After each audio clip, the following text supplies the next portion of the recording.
साथियों नमस्कार, मेरा नाम आनंद है। इस वक्त मैं लखनऊ में मौजूद हूं और मेरे पीछे तमाम जो छात्र आपको दिखाई दे रहे हैं, ये अपनी मांगों को लेकर के पिछले 2-3 सालों से भटक रहे हैं। AGTA की जो भर्ती आती है एग्रीकल्चर डिपार्टमेंट में, एग्ज़ाम हो जाता है, लेकिन 1 से 1.5 साल हो चुका है, रिजल्ट नहीं आया है। उसी रिजल्ट को लेकर के ये लोग आज लखनऊ जो पहुँचे हैं, अपनी मांग को लेकर के इनसे बातचीत करते हैं, समझते हैं कि आखिर मेन मुद्दा क्या है और क्या अभी तक सुनवाई हुई है, क्या चाहते हैं ये लोग। क्या नाम है आपका? मैं नीलेश कुमार बोल रहा हूँ। हम AGTA के सभी छात्र यहाँ पर एकत्रित हुए हैं। ये फरवरी 2024 का नोटिफिकेशन है। अगर देखा जाए तो 2.5 साल के आसपास होने वाला है और एग्ज़ाम हुए भी 1 महीने कम 1 साल होने वाला है। अभी तक DB हुए भी 3 महीने होने वाला है और कोई भी ये नहीं क्लियर है कि हमारा फाइनल रिजल्ट कब आएगा। दूसरी बात कि ऑनलाइन DB हुई है, बच्चे के अगर डॉक्यूमेंट सही भी हैं तब भी वो भी डरा हुआ है कि उसको कोई क्लियर तो कट किया नहीं गया कि आपका डॉक्यूमेंट सही है या नहीं है। और दूसरी वैकेंसी लगी हुई है तो वो ना दूसरी वैकेंसी की तैयारी कर पा रहा है प्रॉपर, और ना ही वो अपने पुराने रिजल्ट के गम को भुला पा रहा है, क्योंकि अभी उसको क्लियर ही नहीं कि मेरा रिजल्ट आएगा कि नहीं। तो हम सब यही चाहते हैं कि छात्र की नई वैकेंसी के पहले फॉर्म भरने के पहले हमारा रिजल्ट, फाइनल रिजल्ट की डेट हमको क्लियर कर दी जाए। 11 जून है लास्ट डेट फॉर्म भरने का 2759। उसके पहले हमको फाइनल डेट का क्लियर कर दिया जाए कि कब हमारा रिजल्ट आएगा। अगर किसी कारणवश रिजल्ट रुका हुआ है तो वो स्पष्ट कारण हमको दिया जाए कि क्या कारण है, इस कारण से रिजल्ट रुका है, ऐसा है, इतना टाइम लगेगा। हम सब उसके लिए सहने के लिए तैयार हैं, मगर हमको एक क्लियर डेट चाहिए कि हमको इस दिन हमारा रिजल्ट चाहिए। ठीक है। आप लोग पहली बार यहाँ पर आए हैं? नहीं, देखिए ये 2021 से हम लोग लगातार आंदोलनरत हैं। आप समझिएगा, मैं रिसर्च स्कॉलर राहुल देव, राष्ट्रीय विद्यार्थी छात्र चेतना परिषद से हम सब साथी इसलिए आए हैं कि हम लोग 2021 से आंदोलन किए। 9 आंदोलन करने के बाद आपने 23 में वैकेंसी दी। इसके बाद हम लोगों ने फिर 5 आंदोलन किए, तब आपने परीक्षा की तिथि दी।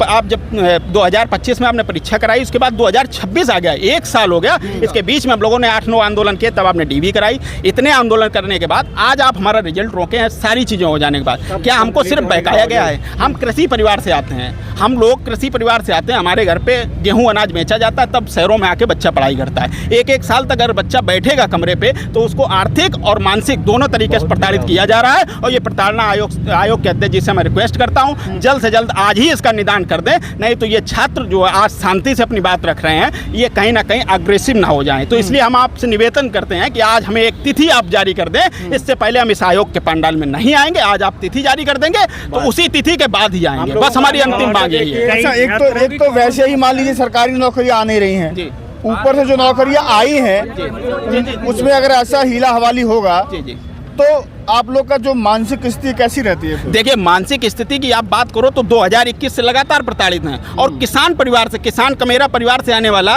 ये सब स्टूडेंट है, ये बाप दादाएं, इनके कोई नौकरी सर्विस नहीं करते हैं, सब खेती गेहूँ किसानी करने वाले हैं। और अभी जाके 6 से 8 महीने फिर फसलों में काम करेंगे, जाके ये खेतों में धान लगाएंगे, रोपाई करेंगे, वहाँ से पैसा लाते हैं, फिर पढ़ाई करते हैं। डबल मार, आर्थिक और मानसिक दोनों तरीके से प्रताड़ित हैं। आप समझिएगा, यही बात हम आयोग के सचिव जी से कह रहे हैं कि ये कृषि की भर्ती है, इसको जल्द से जल्द आप इसका निस्तारण करिए और अगली वैकेंसी जो लगी हुई है बच्चे उसमें सम्मिलित हो जाके। क्या कहते हैं ये लोग? इनका हर बार आश्वासन रहता है कि आ जाएगा। हम आश्वासन नहीं, हम तारीख चाहते हैं।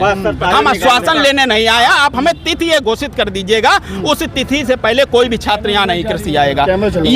ये बड़ी समस्या है। इसलिए हम जो कह रहे हैं कि हमारी मांगों को जल्द से जल्द पूरा कर दें। आप बड़ी आसानी से हम अपनी बात रखने आए हैं, और हमको अगर आप कहीं ना कहीं अगर गलत तरीके से देख रहे हो कि आंदोलन रद्द करने आए हैं या कुछ हम प्रोपोगेंडा चलाने आए हैं या किसी से फंडेड होके आए हैं, तो ये आप गलत सोच रहे हैं। हम प्रताड़ित छात्र, हमारे घर पे चल के देखिएगा क्या स्थिति बनी हुई है। हम यहाँ पे किसी से कुछ मांगने नहीं आए, अपना न्याय की उम्मीद है। बिल्कुल न्याय की उम्मीद है। हम अपने तरीके से न्याय मांगेंगे, हम अपने तरीके से अपनी बात रखने आए हैं। और हमें उम्मीद है कि आज उम्मीद नहीं, विश्वास, पूरा भरोसा है कि आज सचिव साहब हमारी बात सुनेंगे। कहाँ से आए हैं आप लोग? कहाँ से आए हैं? उत्तर प्रदेश के कैमरा चल रहा है, सामने मत आओ। उत्तर प्रदेश से आए हैं सर। आपके इधर आइए। आपके माध्यम से हम शासन को भी एक चीज कह रहे हैं ना, योगी जी को, कि आपकी इमेज को सबसे ज्यादा बट्टा लगा रहे हैं आयोग के लोग। इस पे आप ध्यान दीजिए। ये पंचवर्षीय योजना जो चल रही है ना, ये खत्म होनी चाहिए। एक यूपी पुलिस की लीक हुआ था, पेपर लीक, उसका रिजल्ट 2024 में दिख चुका है। हम योगी जी से हाथ जोड़ के निवेदन करते हैं, ये रामराज को खत्म मत होने दीजिए। आयोग पे आप एक एक दो बुलडोजर लगवाइए, वरना ये लोग इज्जत आपका खराब कर रहे हैं। आयोग पर हम लोग बिल आयोग अगर आयोग एक भर्ती 5 साल में करता है तो सबसे बड़ा हम लोग का क्या है? आप अंदर से मार रहे हो ना हमको। क्यों आए हम यहाँ पे? हम पढ़ें, धरना दें, क्या करें? धरना देते हैं तो वैकेंसी आती है, धरना देते हैं तो एग्जाम होता है, धरना देते हैं तो रिजल्ट आता है, धरना देते हैं डीवी आता है। अब क्या क्या करें? कहीं तो हमको दिन धरना देना है, धरना देना। अगर कहो कि 1000 धरना देना देंगे, नौकरी दो, नहीं पढ़ेंगे, छोड़ देंगे हम। ये क्या तरीका? आप भैया बताओ हमको क्यों आना है यहाँ पे? 500 किलोमीटर से कल रात का चले हैं, खाए पिए नहीं है यहाँ पहुँचे। कहाँ से आए हैं? हम गोरखपुर से आए हैं, योगी जी के जिले से आए हैं हम। गोरखपुर वाले परेशान हो गए अब? क्यों नहीं होंगे? पूरे यूपी के लोग परेशान है यार। पूरा देखिए, योगी जी से सब लोग खुश हैं, लेकिन योगी जी ये छात्र खुश नहीं है। आप लेखपाल का पेपर देख लीजिए, कैंसिल हुआ, ये लीक हुआ, उस पर लड़के परेशान है। एक भर्ती 5 साल, बताइए 21 की भर्ती है, ये कब कंप्लीट होगी पता ही नहीं है। आप बता दीजिए 5 साल में होगा, दूसरा नौकरी कर देंगे, कहीं जाके मजदूरी करेंगे 500 रुपए दिहाड़ी पे। क्या नाम है आपका? मेरा नाम अतुल उपाध्याय है।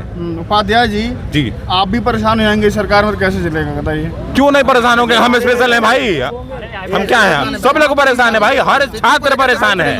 आपने किस बेसिस पे पूछा हमको नहीं पता है। हम छात्र जाति के हैं और हर छात्र परेशान है इस सरकार में। एकदम सही बात है। ठीक है, ये सीधा सीधा है। और इसमें हम शासन को नहीं, ये आयोग को आप उठा के देख लीजिए। मैं अपनी बात बताऊं ना, मैं 31 जुलाई को, सरकार का कोई दोष नहीं है। क्यों नहीं दोष है? सरकार ध्यान नहीं दे, हर चीज पे ध्यान है योगी जी का, इस पे नहीं है कि उनका आयोग क्या कर रहा है। आपको मैं बताऊं, अपनी बात बताऊं ना, 31 जुलाई 2022 को मेरा पीजी कंप्लीट हुआ, ठीक है। 7 अगस्त को और यूपी पीजीटी का जो आया, अभी एग्जाम हो रहा है, उसका 31 जुलाई लास्ट डेट तक, 7 दिन के लिए हम फॉर्म नहीं भरे, 4 साल तक एग्जाम नहीं हुआ। इस पे योगी जी ने देख रहे हैं। जब 2024 में बीजेपी हारी थी तो योगी जी का एक बड़ा सा ट्वीट आया था कि अब कोई भी भर्ती प्रक्रिया एक समयबद्ध तरीके से होगी। उस पे कब मीटिंग हुआ सरकार की तरफ से? क्यों ना माने हम दोषी योगी आदित्यनाथ? 27 में तो चुनाव आ गया, फिर दिखाएंगे ना, फिर सबसे 33 पे आई ना दिखाएंगे हम फिर। और जब सारे लेकिन हम नहीं चाहते हैं सरकार, हमारी लड़ाई सरकार से नहीं, हमको नौकरी दे दो, टाइम से दे दो, हमको कोई मतलब नहीं है राजनीति करने से। सचिव जी से कि डेट बता दें कब रिजल्ट आएगा। सर जब सारा गाजियाबाद से लेकर के गाजीपुर तक, प्रयागराज हो चाहे कानपुर हो, इलाहाबाद हो, हर जगह आप देख सकते हैं कि छात्र और नौजवान जो है सड़कों पर है। चाहे वो नीट का पेपर का मामला हो, लीक हो, SSC GD का मामला हो, वहाँ पर पेपर लीक, लेखपाल का पेपर लीक, SI का पेपर लीक, यूपी पुलिस का पेपर लीक। आप समझिए कि कोई भी एक वैकेंसी आती है वो सही तरीके से पूरी नहीं हो पाती है। जिस तरह से इस देश में चुनाव होता है, चुनाव की तारीखों का ऐलान होता है कि आचार संहिता इस डेट को लगेगी, इस डेट को चुनाव होगा, इस डेट को नतीजा आएगा, इस डेट को शपथ होगा, सरकार बनेगी, ठीक वैसे ही अगर इस देश में छात्रों के जीवन के साथ खिलवाड़ ना हो, उनकी भी जो तय तारीखें हैं कि कब फॉर्म आएगा, कब उसके बाद एग्ज़ाम होगा, कब रिजल्ट आएगा, कब कॉल लेटर आएगा, कब ज्वाइनिंग होगी, वैसा ही एक प्रारूप बना दिया जाए और उसमें कोई धांधलेबाजी ना हो, तो ये छात्र आंदोलन क्यों करेंगे? आप लोग समझिए कि उत्तर प्रदेश का हर एक छात्र नौजवान लगभग किसी भी सेक्टर का हो, वो सड़क पर है और सड़क पर आकर के वो आंदोलन करने को मजबूर है। कुछ कह रहे थे? कौन कह रहे थे? मान लीजिए कि जो भी हमारा प्रतिनिधित्व, जो भी सरकार हमारे प्रतिनिधित्व करता है, वो पॉजिटिव क्रेडिट लेता है, तो निगेटिव हम लोग कहाँ कहने जाए? मान लीजिए ये आयोग है, इस आयोग के द्वारा हमें नौकरी मिलेगी, तो आयोग जब ठीक से काम नहीं कर रहा है तो यहाँ हम लोग आए हैं, शांतिपूर्वक अपनी बात रख रहे हैं। लेकिन इतने दिनों तक आयोग कि यहाँ चक्कर लगाते इतना दिन बीत गया, लेकिन कोई भी इसके तरफ से पॉजिटिव रिस्पांस नहीं है। 24 से लेकर 25 बीत गया, 26 बीतने वाला है सर। इस आज भी हम लोग आश्वस्त नहीं है कि 26 में हम लोग को नौकरी मिलेगी कि नहीं मिलेगी। हम लोग गरीब परिवार से आते हैं, हम बलिया से हैं, मेरा नाम दुर्गेश कुमार प्रजापति है सर। रात में ट्रेन पकड़े हैं और सुबह में यहाँ ठिकाना कोई नहीं है, वहाँ स्टेशन पे रात भर सोए हैं इस उम्मीद में कि आज हमें आश्वासन मिले। आश्वासन तो हमेशा मिलता है कि हो जाएगा, लेकिन आज हमें डेट मिले कि कितने तारीख को, हो सकता है 2 महीना 3 महीने बाद, कभी भी आप दीजिए, लेकिन उस डेट को कबूल करिए और उस पर रिजल्ट दीजिए, ताकि हमारा भी मनोबल है ना, सब टूटता जा रहा है। हमारे साथ के जितने बच्चे हैं, लाइब्रेरी रोज सुबह जाते हैं, शाम को आते हैं, अथक प्रयास करते हैं, उतना अपने जीवन में कभी मेहनत नहीं किए हैं। ठीक है, लौटता हूं आपके पास। इस वीडियो को मैं खत्म कर रहा हूँ, अगली वीडियो में आपसे मुलाकात होगी। अब देखना यह होगा कि इन बच्चों के साथ न्याय कब होता है। नमस्कार।